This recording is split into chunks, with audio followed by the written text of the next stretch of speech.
Yo, my guy. Hey, bro. Hey, how you feeling? I'm alright, man. What you telling me? You good? I'm all good, man. You're just cooling off, yeah? Yeah, man. Quarantine Doing part that 2. quarantine. Quarantine part 2, bro. Part 2, I can only imagine, bro. Yeah, man. How it's getting worse and worse, bro. Yeah, man. All this tear stuff and that. What are you looking now, tier 2? Bro, if I know, if I'm lying, I'm lying. I don't even know, bro. Like, you say this stuff's confusing, isn't it? It's hella confusing, man. Boris is just, I don't even know what he's on. I don't think he knows what he's on. Oh, the guy don't even comb his hair, bro. He don't even know. He don't even know what's what, bro. The only good thing he's ever done is make the man them Boris bikes, bro. Trust me. I swear that. But yeah, man. So how you been dealing with the quarantine and that? Obviously, you ain't really been able to do your thing too tough, innit? Yeah. Obviously, there's no events and that pop in. Everyone's just taking to social media and that, but obviously, yeah, things were kicking off for you a bit, innit, before. Yeah, bro, do you know what it is? I just say it's a time to adapt, innit? It's a time to just recenter, refocus, because in life, like, these type of things will happen, like, do you know what I'm saying? So, 100. Like, test the character still. It's just a character, like, how we was even talking about, like, there's going to be winners and losers in every situation, so that's it. I'm just trying to see, like, which one I'm going to be. 100%.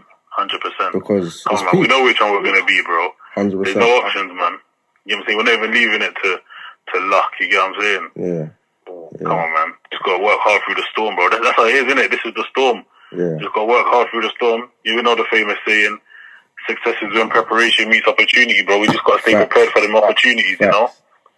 Facts. And I like that quote. I like that quote because it just shows that it's just a thing where it's all about patterns and it's all about behaviors. So, like, back to the question of how you're saying, like, how I'm dealing with everything, I just say, like, even from March, when this stuff really started to happen in terms of the lockdown, I was just saying to myself, you know what? How am I going to be creative through this time? Like, and I feel like it's my creativity that's helped even my mind stay sound. Yeah. Come on. You know what I'm saying? Sometimes we've got to really rack the mind to get the best results. We've got to keep the mind active. We can't keep it idle, because that's when. Active, 100%. What's the saying? Like, idleness is like in the mind or something. It's close to, like, it's just it leaves space for, like, bad things to happen, innit? That's it. I don't know it word for word, but definitely it's along the lines of something like that. Do you know what I mean? Something idleness is the playground for something. But I know what you're talking about, though. Yeah. Well, idle something is the devil's playground, I think. Something like that. Yeah, I think idleness is the devil's playground. I think it is, you know. If it's not, then that should definitely be one still. Yeah, so man just try to take the DJ thing online kind of as much as I can. So just banging out mixes, just trying to work on my marketing, work on my branding and whatnot. And that's just how I've been trying to deal with it, man. That's it.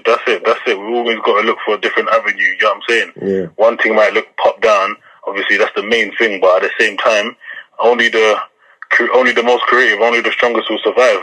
100%. And I guess it's only right, do you get what I'm saying? We just got to prove that we deserve a seat at the table, do you know what I mean? Right. Like, do you know what I mean? If not, forget their table, we'll build our own table. Yeah. You know what I'm saying? But yeah, man, obviously, so what obviously we've been doing, like, making mixes and that still, putting them out there and that. Yeah, so where I do one every so often, now it's like, that's the good thing about this time as well, because I've been slapping out mixes, but I've been seeing more progress, because the more mixes I've been slapping out, of course, the more consistency people are starting to see that, okay, this guy's slapping out every so often, so I'm going to tune in. So I started and it's a good time to get response from people. Yeah. Because people are cooling off in their yards, do you know what I'm saying? Exactly. Obviously, two people are going out and that, but there's a lot more people in their yard, a lot more people spending time on social media, a lot more people spending time on all these streaming sites and YouTube and whatnot.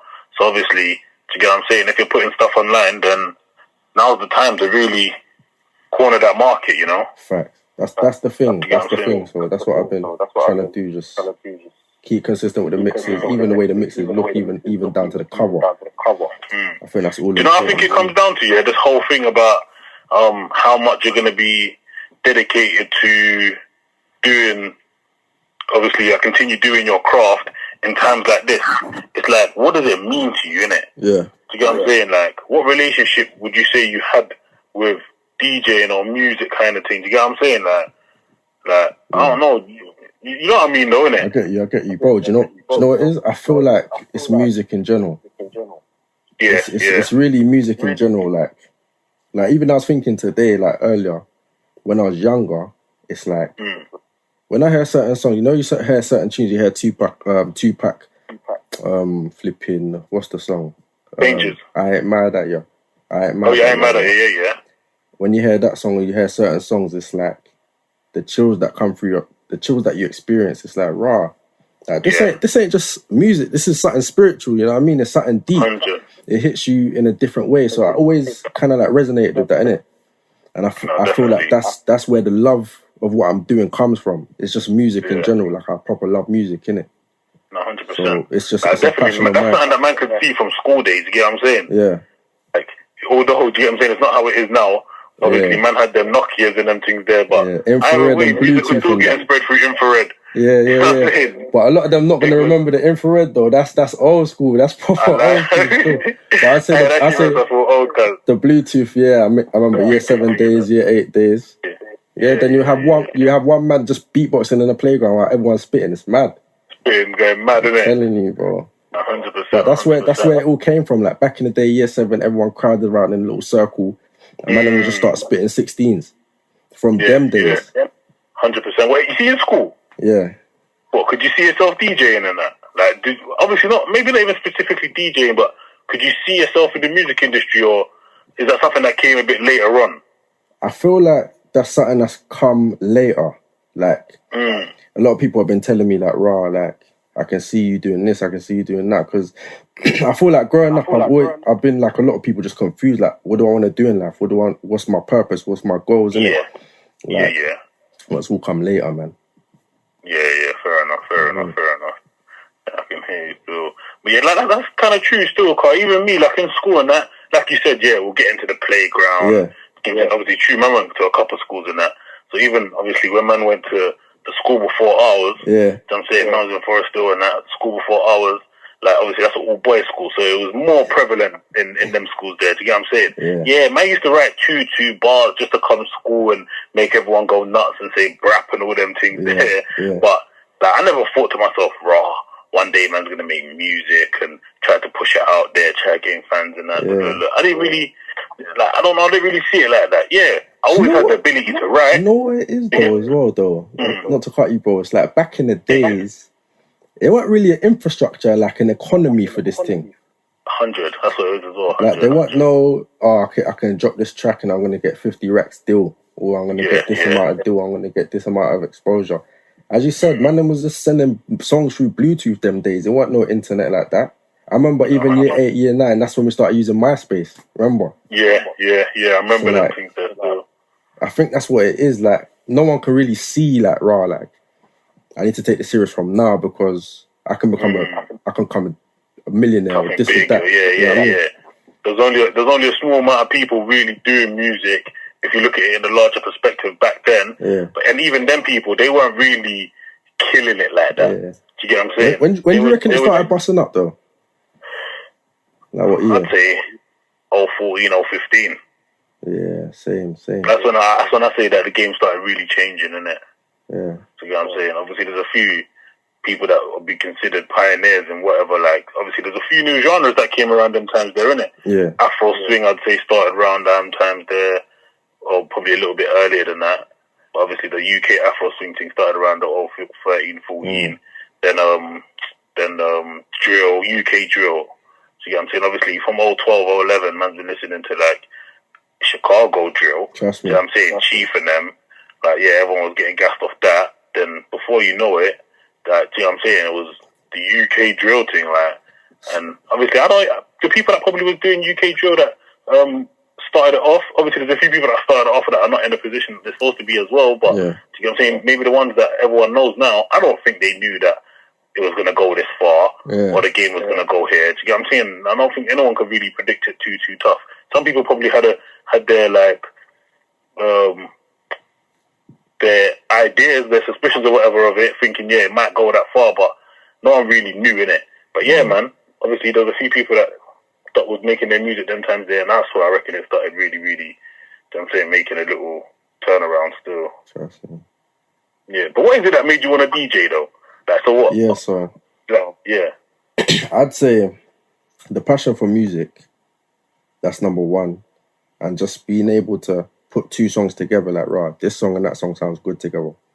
But I feel like from back in the day, I've had that ability. So even from year 10 days, I remember the Funky House thing was big back then. Yeah. And even from back then, I remember being able to put like two Funky House rhythms together and like make them mesh, make them sound good.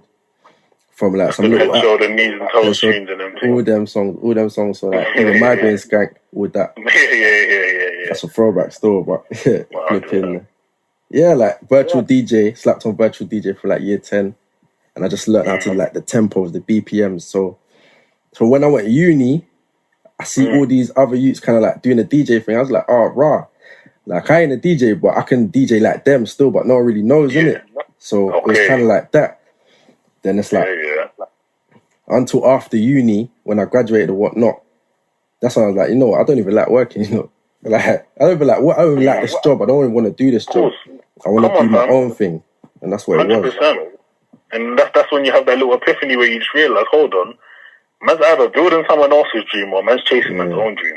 I think that's where it comes from too, yeah. Trust me, like the wanting to be like an entrepreneur, do my own thing. 100%. So I think that's where it is, like the passion for music and also just to be able to manage my own life. Yeah. You know? 100%, yeah, man. Then like we head into 2020 and as you said, things were good, things were going all right. Then you have this big blow, like, okay, no more bookings, there's no more social gathering, no more big crowds. But it's like, I feel like we're still swinging, like we're still going to find a way to do what we need to do. So it is what it is, man. There's no pressure. Obviously, man don't know how long this pandemic's going to last. I don't know how it's going to end up. Do you get what I'm saying? I've been hearing all these different, like, people making their own predictions of how it's going to end and this and that and other. No one really knows, but a wise man once said, this too shall pass, you know what I'm saying? So at the end of the day, more time, man just got to stay on doing what man needs to do, really. Yeah. To get what I'm saying? But yeah, man, obviously with me and the music thing and that, obviously, especially with man's current situation, like, it's almost been a bit of a... Yeah, bro, like, even, like, how was your journey, like, in the with back in the day and whatnot? Did you see yourself, you know what I'm saying, picking up music or whatnot at this year, obviously, 2020? kind of like I said, innit, like, I would have been writing two bars. Man's got bars that I remember from back in the day. Same, you know what I'm saying? You know, more time, them times there was grime, obviously, before gigs came out and that, and everyone started jumping on the more slower rap thing. But back then, it was just a gas thing, you know what I'm saying? Playground settings, someone's got a beat on their phone. What's that? Was it Stimpy and Screwface? Satin violins, nutty violins, all them kind of beats there. And then they started remixing the frog things and them things there. You know what it is? Bro, I love UK culture. Like, the Black British experience is proper different to like anything else. But yeah, bro. 100. Yeah. Them times there, obviously, cool. I'll get a few of them beats on my phone, write to it, and that. It was nothing ever like. Come on, I was like 14 years old. There's nothing too serious. And obviously, you know, like, man was caught up in a whole nother, you know what I'm saying, arena of things. You know what I'm saying? Man was just knees deep in thinking that man's going to be whatever nonsense that man was caught up in that most of them probably know. Do you get what I'm saying? But bro, obviously, I got a question. Yeah, you see them two lifestyles? Did they ever mesh or meet? Yeah, in a sense. What sense? Cause you know, more time like doing obviously that doing road, innit? Like, just say it for what it is, innit? Doing road, a spade is a spade. Yeah, it's like you're out here. Do you get what I'm saying? You're building a persona, and obviously in the music, it's basically the same thing. Do you get what I'm saying? You're out here building a persona, but obviously on the road, like, cool, you're out here building a persona. More time, you don't really sit down and chat to your road brethren about what's really going on, how you really analyse what happened the other day. Do you get what I'm saying? What you really feel about what's going on in the wider society. So more time, man used to just put pen to paper and drop it in bars. If somebody caught on to what man was saying, then they caught on. If they didn't, then I said what I needed to say. It's almost like I'm getting something off my chest. It's like venting. You know what I'm saying? Yeah. Almost like venting. Whether man's it's like you got to be very logical to be on the roads, innit? Do you know what I'm saying? To stay more time, to stay alive, to stay on top of things. So you can't be obviously that emotional person. People don't understand the emotional connection that music has. Because obviously at the end of the day, it's you putting your emotions on paper. Whether people think when a man says emotion, they're talking about being upset or being in love or thinking of all the mushy emotions. But at the end of the day, anger's an emotion. Do you get what I'm saying? Frustration's an emotion. Do you get what I'm saying? All them kind of emotions there, they're still prevalent as well. So obviously, man, you should just put them things down on paper and just obviously put it to a beat and that. Do you get what I'm saying? It's like, come on, man, rap's like poetry, bro. Do you get what I'm saying? Right. But yeah, fam. So yeah, back in school, I couldn't see myself fully rapping, innit? If I could see myself fully rapping, then I would have been dedicated to rapping from time ago. Man's got bare brethren that have been rapping for time, and man never really used to rap with them. Man never used to ask me, come jump on this tune and that tune, and I was like, no, it's not really man's thing. Even though man was rapping, but man was just fully indulged in the roles. Man used to think, oh no, man can't do that. That's not proper. But at the end of the day, do you know what I'm saying? Man's so used to being one way that you're just holding yourself back. It's like, I see you're tricking yourself out your position. Do you get what I'm saying? But obviously, now the reason why man started doing it now is like, obviously, man's been in and out of jail. Do you get what I'm saying? Man's done a fair share of my time behind bars. So obviously, man just sits down and man deep things, innit?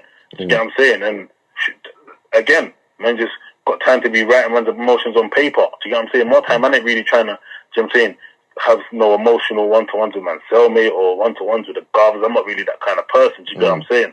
Like every now and then, maybe but more time I'd rather just put it pen to paper. Any thoughts that I have in my mind, pen to paper. And you know what I'm saying, slowly but surely you start thinking, bro, like man's all doing all these different flows and, do you get what I'm saying, listening to other artists and thinking, fam, that's better than mine, man. And do you know what I'm saying, man's stuff is more authentic than my man's stuff is. Do you get what I'm saying? Like, and that's what kind of music is. Do you know what I'm saying? It kind of, at the same time, you have to have that little like confidence. You know what I'm saying? You can call it ego or whatever, but it's that confidence to say like, raw. Because it's a competitive It's a thing. It's a competitive market. 100%. It's a sport, at the same time. Like. But yeah, so obviously, man just started deep in things and thought, you know what? Why not, bro? You know what I'm saying? And plus, obviously, man's always had a business mind, innit? You know what I'm saying? From a youth, man, from kid, man. My mind has always been business orientated, innit? So obviously, I look at this stuff like it's a business. So I know that my creativity doesn't end in putting pen to paper and the bars on the paper to a beat. Do you know what I'm saying? Man can see different avenues, build different kind of, do you know what I'm saying? Foundations in this thing. Do you know what I'm saying? Check, like I like breaking rules, innit? Breaking rules changes the game. That's my whole thing too. Do you know what I'm saying? That's my whole thing too. 100%. Man's on this breaking rules, change the game, see how people react. Do something completely different. Do something that most men wouldn't do because they think like, oh no, I wouldn't do that. You wouldn't do that, but I'll do that, innit? And I like to see who's got something to say about it, because at the end of the day, that's what makes the difference. And I just don't know. I like to challenge myself. So I thought, why not? I'll do that. Do you get what I'm saying? Like, and plus, like I said, I believe my stuff's authentic enough for the people to listen to. And obviously, once I start getting my stuff out there, they're gonna see how deep it really goes, innit? Do you get what I'm saying? But yeah, man. But yeah, so what? You see the DJing thing? Obviously, from what you said so far, it sounds like it's not just work. It's something you enjoy. So what, man's right to think that? 100%. It's like okay, for example, when I get on stage, or if there's like 200, 100, or how many people, enough people for them to see it, for enough people in front of me for me to see a reaction, to what I'm doing. That's what it is. And it's like even when I'm DJing too, it's like it goes beyond fun. It's like, you know what type of experience it is. It's like I ain't even in control no more. It's like I ain't even thinking when I'm mixing the songs. It's like I ain't even. It's like you go into another zone, innit? Yeah, so that's exactly the word. It's a zone. It's a zone thing, innit? And that's the same thing with kicking ball, like Messi, Ronaldo, Michael Jordan, in any type of thing you do, even Jay-Z, like, you know what I'm saying, like all the best DJ, whoever that person is being. We're gonna have to continue this conversation probably tomorrow or something, you know, my guy. Because I'm going to double beat, fam. I'm gonna hit you up though, my guy. Alright then, bro. No stress. Alright, love. Peace and power. Cool.